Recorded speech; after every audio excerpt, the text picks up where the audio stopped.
સર્વ વૈષ્ણવોને જય શ્રી કૃષ્ણ। આપણે અગાઉ 130ના પાઠમાં શું શીખ્યા હતા ફરી જોઈ લઈશું। આપણે અગાઉ શીખ્યા હતા કે એકાદશીના દિવસે અન્ન ન જોવાય, એકાદશીના દિવસે અન્નની રસોઈ કરશો નહીં। કથામાંથી આપણે કથા સાંભળીએ તો કંઈક નિયમ લેવો જોઈએ કે મારે રોજ નિયમથી જપ કરવો છે, મારે એકાદશી કરવી છે, જે ફાવે કોઈક નિયમ લેવો જોઈએ। સેવા અને સ્મરણ માટે જે જીવે તે જ સાચો વૈષ્ણવ છે। વેશ વૈષ્ણવનો કરી દઈએ કે વૈષ્ણવ પોતાને કહેવડાવીએ એ કઠણ નથી, પણ હૃદયથી વૈષ્ણવ થવું એ કઠણ છે। કીર્તન ભક્તિ ભગવાનને અતિ પ્રિય છે।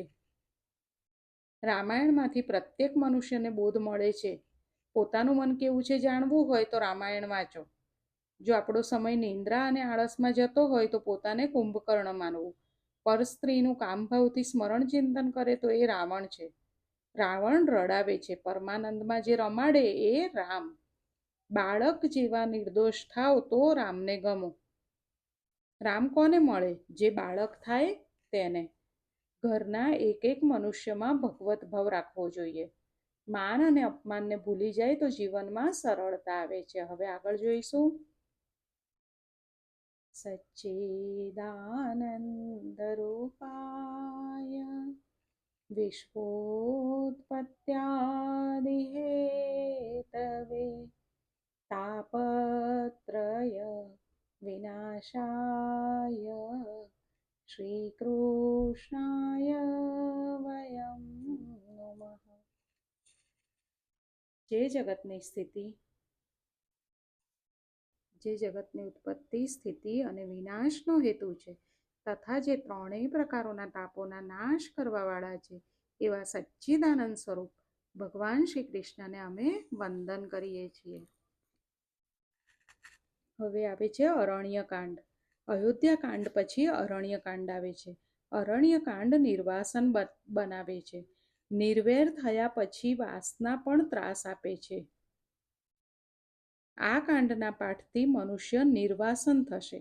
અરણ્યમાં રહી મનુષ્ય તપ ન કરે ત્યાં સુધી જીવનમાં દિવ્યતા આવતી નથી। રામજીએ રાજા હોવા છતાં સીતાજી સાથે વનમાં રહીને તપશ્ચર્યા કરી છે। પહેલા તપ કરી પછી રામ રાજા થયા છે। પહેલા તપશ્ચર્યા કરી હશે તો ભોગ ભોગવવામાં તે હંમેશા સાવધ રહેશે। જેટલા મોટા થયા તે સર્વ અરણ્યમાં રહેતા હતા। શ્રી મહાપ્રભુજીએ ઉઘાડા પગે ભારતની પ્રદક્ષિણા કરી છે। તેઓ 2 વસ્ત્રથી વધારે વસ્ત્ર રાખતા ન હતા। જીવનમાં તપશ્ચર્યાની ખૂબ જરૂર છે। વનવાસ વગર જીવનમાં સુવાસ આવશે નહીં। વનવાસ વગર જીવનમાં સાત્વિકતા આવતી નથી। વધારે નહીં તો વર્ષમાં 1 માસ પવિત્ર નદીના કિનારે વનમાં રહેવું, જ્યાં હું અને મારા ભગવાન, ત્રીજું કોઈ નહીં। ત્રીજો આવે ત્યારે તોફાન થાય। વનવાસ મનુષ્યના હૃદયને કોમળ બનાવે છે। વનવાસમાં ખાતરી થઈ જાય છે કે ઈશ્વર સિવાય મારું કોઈ નથી। અરણ્યકાંડ આપણને નિર્વાસન બનાવે છે। રામચંદ્રજી ભગવાન છે, છતાં બતાવ્યું છે કે તપ વગર વાસના મળતી નથી। ઉત્તમ સંયમ એ તપ છે। પહેલો સંયમ જીભ ઉપર રાખવાનો હોય છે। વનવાસ દરમિયાન રામજીએ અનાજનું ભક્ષણ કર્યું નથી, ફળાહારી રહ્યા છે। અન્નમાં રજોગુણ છે અને રજોગુણમાંથી કામની ઉત્પત્તિ બતાવી છે। સાત્વિક આહાર વગર કોઈ કામને મારી શકે નહીં। રામજી વનમાં રહી કંદમૂળનું સેવન કરી તપ કરે છે। રામજી વનમાં તપ કરે છે ત્યારે કોઈ ધાતુના પાત્રને સ્પર્શ કર્યો નથી। નાળિયેરની કાછલીથી પાણી પીતા હતા। સીતાજી સાથે છે છતાં પૂર્ણ નિર્વિકાર છે। ધીરે ધીરે વાસનાનો કેવી રીતે વિનાશ કરવો તે બતાવ્યું છે અરણ્યકાંડમાં।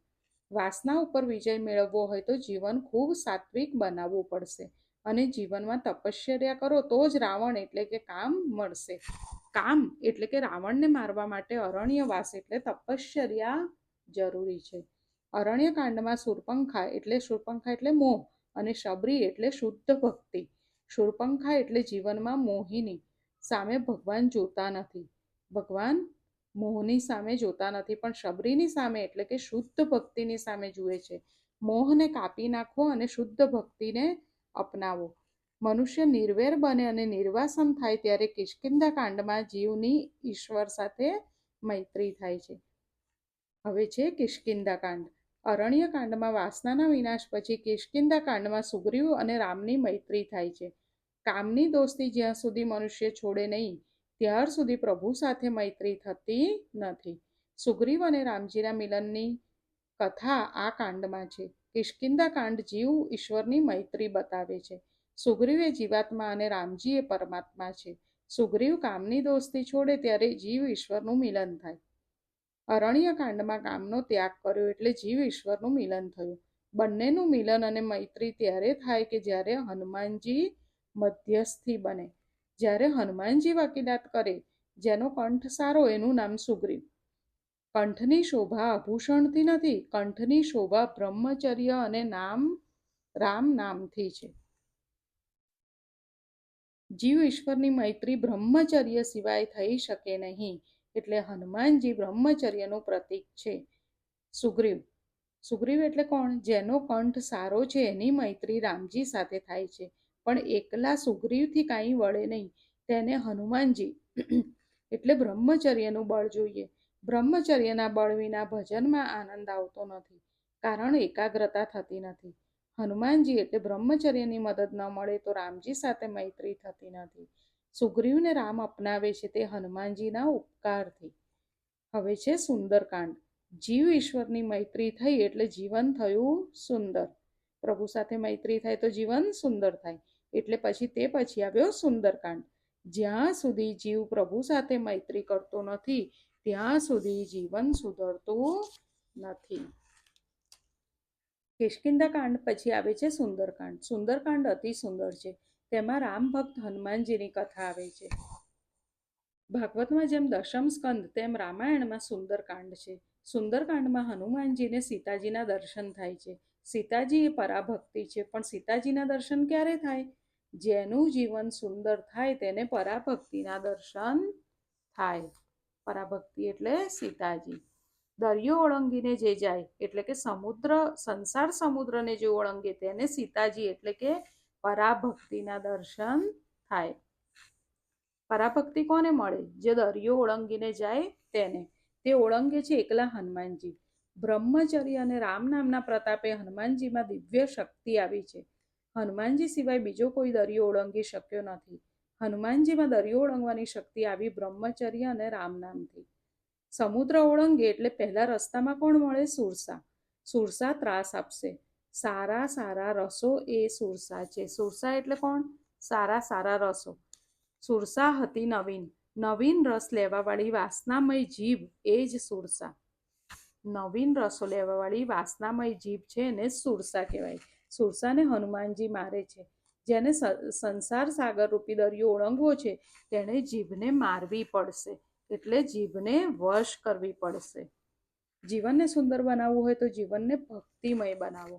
સીતાજી એ પરાભક્તિ છે. પરાભક્તિ છે ત્યાં શોક રહી શકે નહીં, તેથી તેનું નામ પડ્યું અશોકવન. બ્રહ્મદ્રષ્ટિ સિદ્ધ થયા પછી ત્યાં શોક રહેતો નથી, તે અશોકવન. હવે છે લંકાકાંડ. જીવન સુંદર થયું, ભક્તિમય થયું ત્યાર પછી લંકાકાંડમાં રાક્ષસો મરે છે. રાક્ષસો મરે છે એટલે કામ મરે છે, ક્રોધ મરે છે. ભક્તિ મહારાણીના દર્શન થયા એટલે જીવન સુંદર થયું.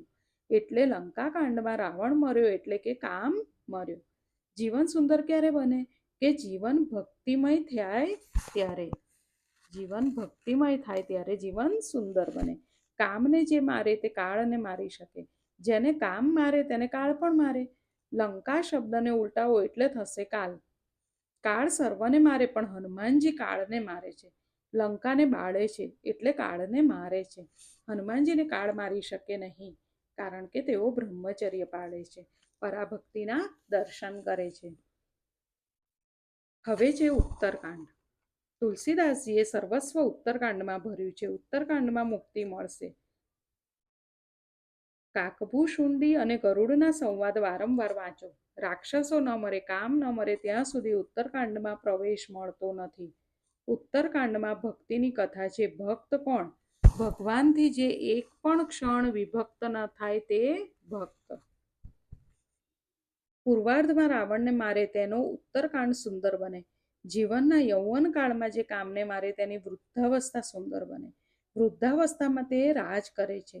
જીવનના પૂર્વકાંડ એટલે જો યૌવનમાં તમે કામને મારવાનો પ્રયત્ન કરો તો તમારો ઉત્તરકાંડ સુધરશે. એટલે જીવન સુધરવાનો પ્રયત્ન યુવાનવસ્થામાં જ કરવો જોઈએ. આ 7 કાંડોનું નામ આપ્યું છે સોપાન. માનવ જીવનની ઉન્નતિના આ 7 પગથિયા છે. રામકથા સાગર જેવી છે. આ 7 કાંડની કથા કહી તેનું રહસ્ય કહ્યું. રામકથા તો અમૃત કથા છે, પણ આ કથા કર્યા કરશું તો પછી કનૈયો ક્યારે આવશે? શિવજી જેમ હૃદયમાં એક રામનું નામ રાખશો તો પણ ઘણું છે. માટે હંમેશા રામનું રટણ કરો. હનુમાનજી કહે છે કે સંસારમાં વિપત્તિ તે જ છે કે જ્યારે તમારા નામનું સ્મરણ ભજન ના થાય. હનુમાનજી શું કહે છે? જ્યારે આપણે પ્રભુનું નામ ભૂલી જઈએ ને, એ જ સંસારમાં વિપત્તિ છે.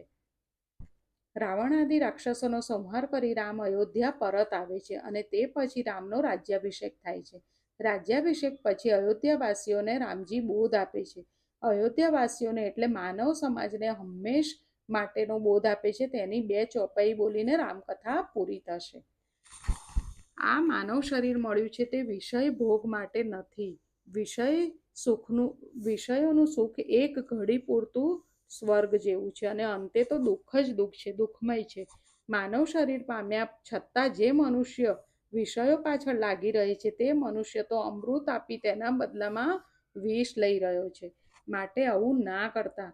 તમે ભાવે ભજી લો ભગવાન. જીવન થોડું રહ્યું. ભોગો ભોગવવાથી કદી શાંતિ મળતી નથી. એ ઉપર યયાતિ રાજાનું ચરિત્ર સારો પ્રકાશ પાડે છે. હવે આ યયાતિ રાજાનું ચરિત્ર આપણે જોઈએ એટલે આપણને ખબર પડશે કે ભોગો ભોગવવાથી કદી શાંતિ મળતી નથી. યયાતિના લગ્ન શુક્રાચાર્યની પુત્રી દેવયાની સાથે થયેલા. હવે આ છે ને, આમાં બહુ ટૂંકમાં આ કથા આપી છે, પણ પ્રેમાનંદ મહારાજે આ કથા બહુ વિસ્તારથી કહી છે. જો એમનો વિડીયો તમને મળશે તો તમે ચોક્કસ જોજો. એક દિવસ એવું બન્યું કે વૃષપર્વા રાજાની પુત્રી શર્મિષ્ઠા અને શુક્રાચાર્યની પુત્રી દેવયાની બીજી સખીઓ સાથે સ્નાન કરવા ગયેલી. કોણ? વૃષપર્વા રાજાની પુત્રી. એક રાજાની પુત્રી શર્મિષ્ઠા અને શુક્રાચાર્યની પુત્રી કોણ હતી? દેવયાની. એ બંને સખી હતા અને બંને સ્નાન કરવા સાથે ગયેલા. સ્નાન બાદ શર્મિષ્ઠાએ ગુરુપુત્રી દેવયાનીની વસ્ત્ર ભૂલથી પહેરી લીધું. જે શુક્રાચાર્ય ઋષિની પત્ની હતી ને, પુત્રી હતી ને, તેણે ભૂલથી રાજાની પુત્રીનું વસ્ત્ર પહેરી લીધું. દેવયાનીએ તેને દુષ્ટ વચનોમાં ઠપકો આપ્યો. એટલે ક્રોધથી ઉશ્કેરાઈ શર્મિષ્ઠાએ દેવયાનીને પોતાનું વસ્ત્ર પડાવી લઈ કૂવામાં ફેંકી દીધી અને સર્વ સખીઓ ચાલી ગઈ.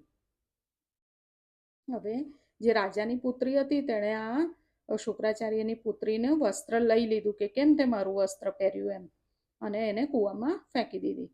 રાજા યયાતિ મૃગિયા રમવા નીકળેલો. તેણે દેવયાનીને બહાર કાઢી. દેવયાનીએ તેનું પાણી ગ્રહણ કરવા માટે રાજાને કહ્યું. શુક્રાચાર્ય પુત્રીની કથા સાંભળી વૃષપર્વાના નગરમાંથી જવા તૈયાર થયા.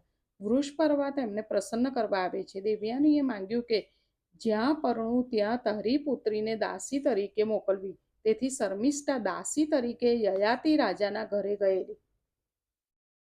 પછી રાજાની દીકરી સાથે રાજાની દીકરી હતી તેની સાથે આ યયાતિ રાજાના લગ્ન થયા. અને એણે એવું કહ્યું હતું કે જ્યાં મારું લગ્ન થાય, જ્યાં હું પરણું ત્યાં તારી પુત્રીને દાસી તરીકે મોકલવી. તેથી શર્મિષ્ઠા દાસી તરીકે યયાતિ રાજાના ઘરે ગયેલી. એટલે ખ્યાલ આવે છે વૈષ્ણવો?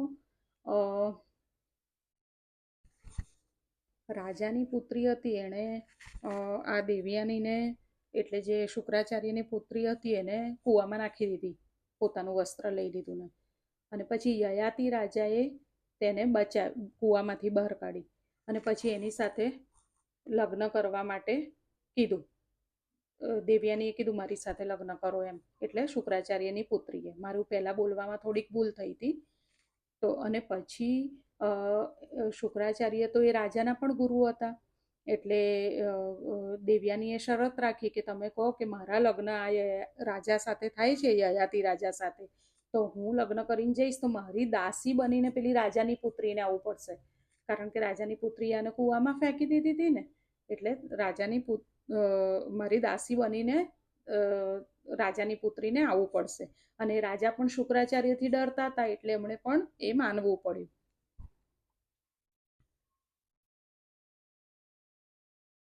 હમ. એટલે શર્મિષ્ઠા જે રાજાની દીકરી હતી એ દાસી બનીને યયાતિ રાજાના ઘરે ગયેલી. શુક્રાચાર્યએ યયાતિને કહેલું કે શર્મિષ્ઠા સાથે વિષય સુખ ભોગવવું નહીં. શુક્રાચાર્ય જે હતા એમણે યયાતિ રાજાને કહ્યું હતું કે તમારી સાથે આ દાસી બનીને આવે છે શર્મિષ્ઠા, પણ એની સાથે તમારે વિષય સુખ ભોગવવું નહીં. યયાતિએ તે વચન પાળ્યું નહીં, એટલે શુક્રાચાર્યએ તેને વૃદ્ધ બનાવી દીધો. હવે આ કથા છે ને પ્રેમાનંદ મહારાજે બહુ સુંદર કહી છે, બહુ સરસ રીતે સમજાવી છે. અને પછી આ યયાતિ રાજાએ તો દાસીને પણ દાસી સાથે પણ વિષય સુખ ભોગવ્યું. એટલે પછી શુક્રાચાર્યને ક્રોધ આવ્યો. પહેલા તો શુક્રાચાર્યની દીકરી દેવયાનીને ક્રોધ આવ્યો. એમણે શુક્રાચાર્યને કહ્યું અને શુક્રાચાર્યએ રાજાને વૃદ્ધ બનાવી દીધો. યયાતિએ વૃદ્ધાવસ્થા દૂર કેવી રીતે થાય તેનો ઉપાય પૂછ્યો. તો શુક્રાચાર્યએ કહ્યું કે કોઈ તારી વૃદ્ધાવસ્થા લઈ લે અને તેની યુવાની તને આપે તો તારી વૃદ્ધાવસ્થા દૂર થાય. યયાતિએ પોતાના પુત્ર પુરુની યુવાની લઈને હજારો વર્ષ સુધી વિષય સુખ ભોગવ્યું. હવે યયાતિનો જે દીકરો હતો એણે જ પોતાની યુવાની પોતાના પિતાને આપી દીધી. એટલે યયાતિ રાજાએ હજારો વર્ષ સુધી વિષય સુખ ભોગવ્યું, છતાં તૃપ્તિ ન થઈ. અને અંતે તેને વૈરાગ્ય થયો અને તેણે જગતને બોધ આપ્યો કે વિષયો ભોગવવાથી કામ વાસના કદાપી શાંત થતી નથી, પરંતુ અગ્નિમાં જેમ ઘીની આહુતિ આપવાથી તે જેમ વધારે ઉગ્ર બને છે, તેવી રીતે ભોગ ભોગવવાથી ભોગ વાસના અધિકાધિક વધે છે. મનુષ્ય ઘરડો થાય તો પણ તૃષ્ણા ઘરડી થતી નથી. ભર્તૃહરિએ પણ કહ્યું છે કે ભોગો ભોગવાતા નથી, ઉલટ આપણે જ ભોગવાઈ જઈએ છીએ. તૃષ્ણા જીર્ણ થતી નથી. તૃષ્ણા એટલે ઈચ્છા, ઈચ્છા જીર્ણ એટલે ગરડી થતી નથી, પણ આપણે ગરડા થઈ જઈએ છીએ. ભાગવત એ ગીતાજીનું ભાષ્ય છે. સિદ્ધાંતો ગીતાજીમાં આપ્યા અને દ્રષ્ટાંતો ભાગવતમાં આપ્યા છે. કામ અગ્નિ જેમ ભોગથી કદી તૃપ્ત ન થવા વાળો મોટો પાપી છે, તેને વેરી જાણવો. તેમ છતાં કામને વેરીને બદલે જે લોકો મિત્ર બનાવે છે તેની સ્થિતિ યયાતિ રાજા જેવી થાય છે. કામ ક્રોધને મિત્ર ન બનાવો, તેને વેરી બનાવો અને વેરીની જેમ ત્યજો. ગીતાજીમાં બોલ્યા છે ન મેં ભક્ત પ્રણશ્યતિ. તેવા ઉદાહરણો પ્રહલાદ, અંબરીશ વગેરેના ભાગવતમાં આપ્યા છે. હે રાજા, રતિદેવનું ચરિત્ર પણ અદ્ભુત છે. પોતાને જે મળતું તે બીજાને આપતો. રતિદેવના જીવનનું ધ્યેય હતું કે હું ભલે દુઃખી થાઉં, દુઃખ ભોગવું, પણ બીજા સુખી થાય અને સુખ ભોગવે. એક દિવસ પોતાના પ્રાણના સંકટે પણ તેણે પોતાની પાસેનું સર્વ અન્ન, પાણી વગેરે બીજાને આપી દીધું હતું. કોણે? રાજા રતિદેવે. હું ઈશ્વર પાસેથી 8 સિદ્ધિઓવાળી ઉત્તમ ગતિ પણ ઈચ્છતો નથી. એમણે શું કીધું? હું ઉત્તમ ગતિ પણ ઈચ્છતો નથી, અને બીજું તો શું કહું, હું મોક્ષની પણ ઈચ્છા રાખતો નથી.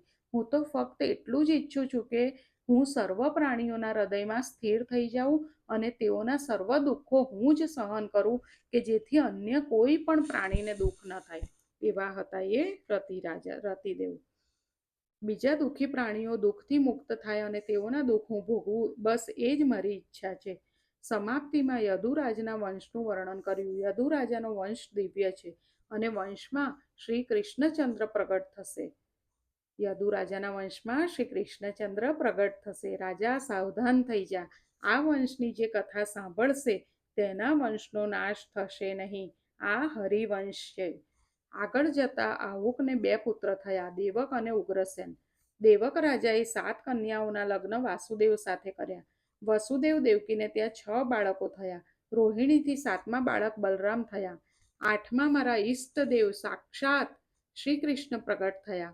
પરમાત્મા પૃથ્વી પર આવે છે ત્યારે પરમાત્માને બહુ પરિશ્રમ થાય છે, પણ ધર્મની સ્થાપના કરવા અને અધર્મનો નાશ કરવા ભગવાન અવતાર લે છે. ભગવાન કેમ અવતાર લે છે? ધર્મની સ્થાપના કરવા.